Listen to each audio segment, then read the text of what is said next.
Hello and good morning everyone. Welcome to this historical background series and this is the part 3. Let's start with the 21st question. Which of the following act provided for the establishment of board of control in India? हमें पता है regulating act 1773 के अंदर हमने बात की थी board of directors की, जहां पर वो पॉलिटिकल और कमर्शियल अफेयर्स दोनों मेंटेन कर रहे थे। लेकिन एक एक्ट आता है, आप बताइए इनमें से कौन सा एक्ट आया था जो बोल रहा था there should be a board of control, ताकि वो क्या कर सके, वो पॉलिटिकल अफेयर्स को अच्छे से मेंटेन कर सके, वहां पे प्रॉपर डिवीजन ऑफ पावर हो जाए और वी से ड्यूअल गवर्नमेंट, राइट। ये किस में आया था? Pitt's India act of 1784। Pitt's India act of 1784, जिसे डायरकी वर्ड भी हम यूज कर सकते हैं, डबल रूल, जहां पर बोर्ड ऑफ कंट्रोल और कोर्ट ऑफ डायरेक्टर्स होंगे। अब कोर्ट ऑफ डायरेक्टर्स क्या करेंगे? कमर्शियल एक्टिविटीज गवर्न करेंगे। बोर्ड ऑफ कंट्रोल क्या गवर्न करेगा? Political affairs. Next we have with reference to Government of India Act 1858, consider the following statements. For the first time, introduction of responsible government in India was declared under this act. क्या responsible government of India 1858 में बोला गया था? It abolished the board of control and court of directors. Next we have, it created a new office of Secretary of State for India, vested with complete authority and control over Indian administration. It empowered the Viceroy to issue ordinances without the concurrence of the Legislative Council during emergency. देखो, सबसे पहली बात, responsible government, ये term use की गई थी 1919 में, government of India act.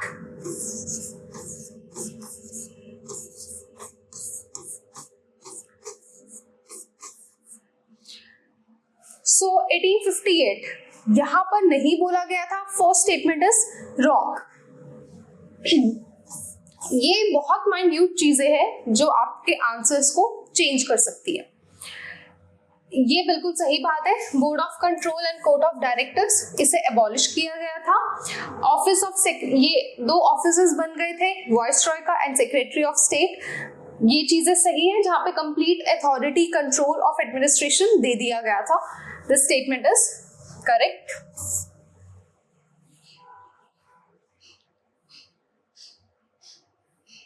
It empowered the Viceroy to issue ordinances without the concurrence.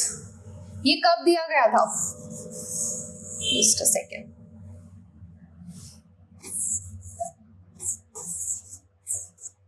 (1861) में. This statement is also wrong. So we have 2 and 3. I hope this question is clear to all. पढ़ो. Consider the following statements. Under 1919 Act, the diarchy was introduced for the first time in center, which later got introduced in provinces under 1935 Act. इसे पढ़ते हैं। इसने बोला जो 1919 Act है वो बोल रहा है डायरकी इंट्रोड्यूस हो चुकी है सेंटर में। Dyarchy was first introduced at provinces. This is the correct term. और 1935 के अंदर डायरकी को सेंटर में इंट्रोड्यूस करने का बोला गया था, but it was never implemented. So first statement is absolutely wrong. Okay, act of 1919 provided for the separate electorates for Sikh Anglo Indians. यहां तक हमें पता है कि 1919 government of India act 1919 separate electorate की बात कर रही थी। ये भी पता है सिख और एंग्लो इंडियंस की बात कर रही थी। अगर हम गवर्नमेंट ऑफ इंडिया एक्ट 1935 की बात करें, वो किसकी बात कर रही थी? Women, depressed classes and labour class के लिए सेपरेट रिप्रेजेंटेशन की बात कर रही थी। लेट्स सी इसके अंदर क्या बोलता है क्वेश्चन में वो। यस, इसमें भी यही बोला गया है कि यहाँ पे वो separate electorate for depressed class, women and labour. Second statement is correct. यहाँ पे बी होगा, 2 only.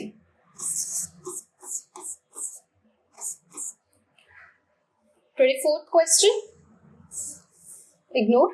With reference to Citizenship Act of 1955, which type of citizenship a person will acquire if he or she born in India on or after 3rd of December 2004, and if both of their parents are citizen of India, or on those of parents is a citizen of India and the other is an illegal immigrant at the time of his birth. Yes, what do you think? ये जो criteria था, ये क्या हमने citizenship of descent, birth, registration या naturalization, ये किस में था? देखो, I'll tell you. 26 Jan 1950 और 1 July 1987.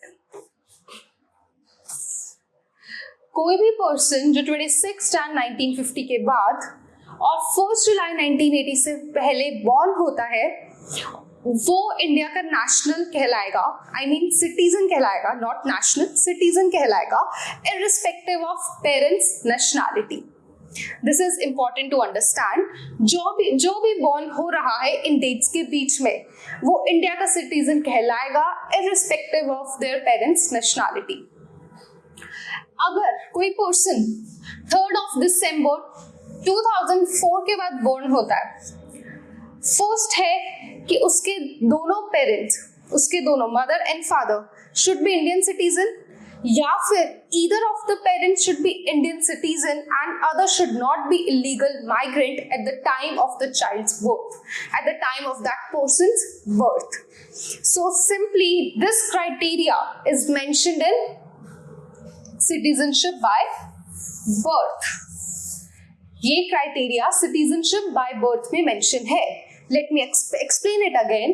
26 Jan 1950 से लेके 1 July 1987 में कोई भी पर्सन बॉर्न होता है, वो इंडिया का सिटीजन कहलाएगा, irrespective of their parents nationality. But the person born on 3rd December 2004, their parents should be citizen or either of the parents should be citizen and others should not be illegal migrant. Then that person born after or on 3rd December 2004 is considered as citizen of India, by citizen by birth. I hope this question is clear to all. Next we have, in context of India, which of the following principles is or are implied institutionally in the parliamentary government? Parliamentary government means, you all know that they are dependent. यहाँ पे complete separation of power नहीं होता है between executive, judiciary and legislature. Legislature से ही members चुने जाते हैं executive के लिए, और वो रिस्पॉन्सिबल होते हैं किसको? लोकसभा को. This is we have discussed. So first क्या बोलता है? The members of the cabinet are the members of parliament. Absolutely, parliament जो लेजिस्लेचर को रिप्रेजेंट करती है,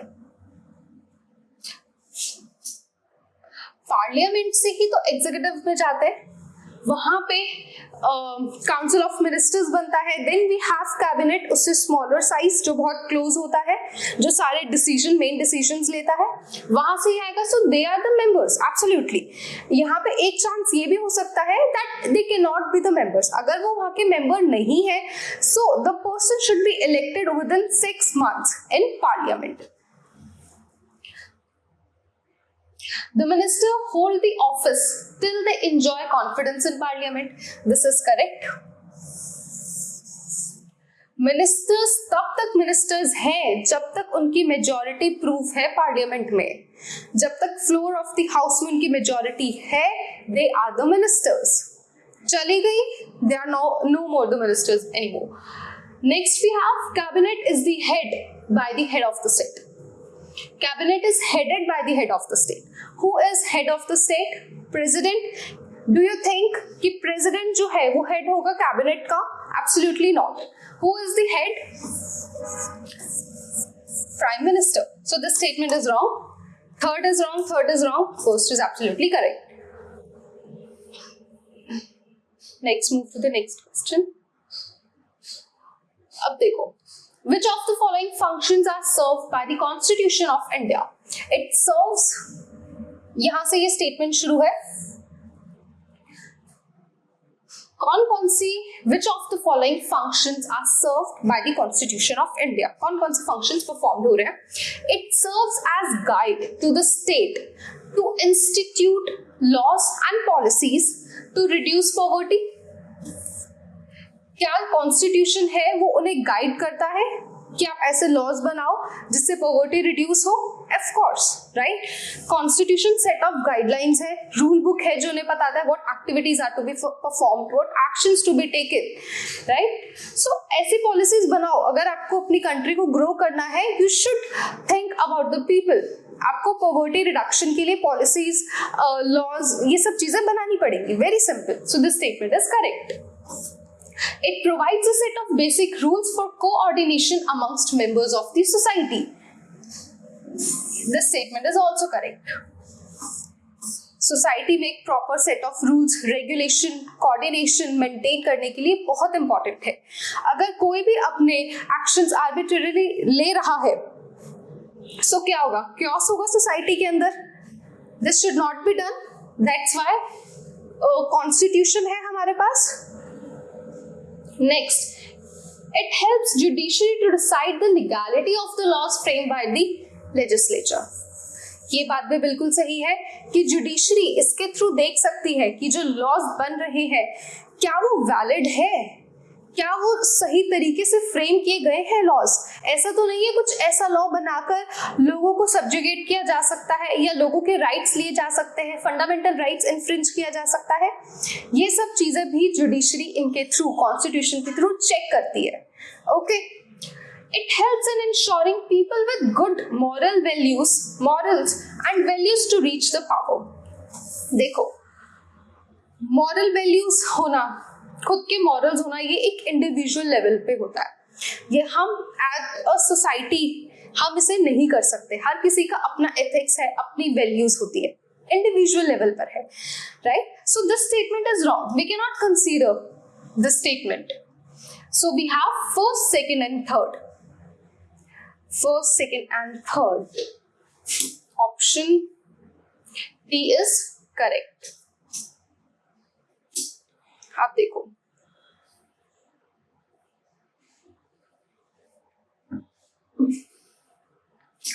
which of the following statement is or are correct about the Constitution of India? It sets limit on the power of the government.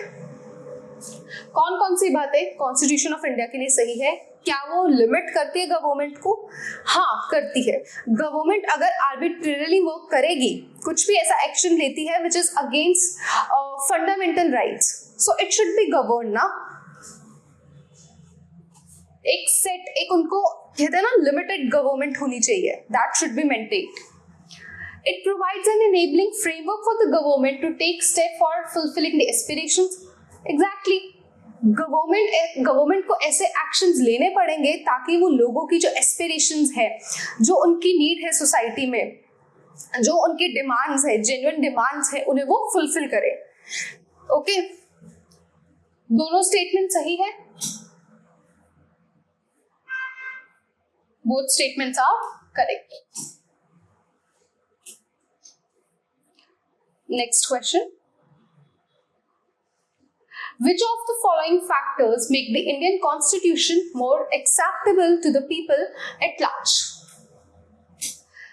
National leaders proposed the subjection of Constitution to referendum of people. It was supported by popular leaders who enjoyed immense credibility. Constitution was framed by representatives from all the sections of society. What do you think? Which statement is correct? देखो, first वो बोल रहा है national leaders ने बोला referendum के लिए. क्या referendum would be the correct one? Referendum बिल्कुल भी नहीं था. It's a popular choice. Referendum नहीं था, कंसेंसस था वहां.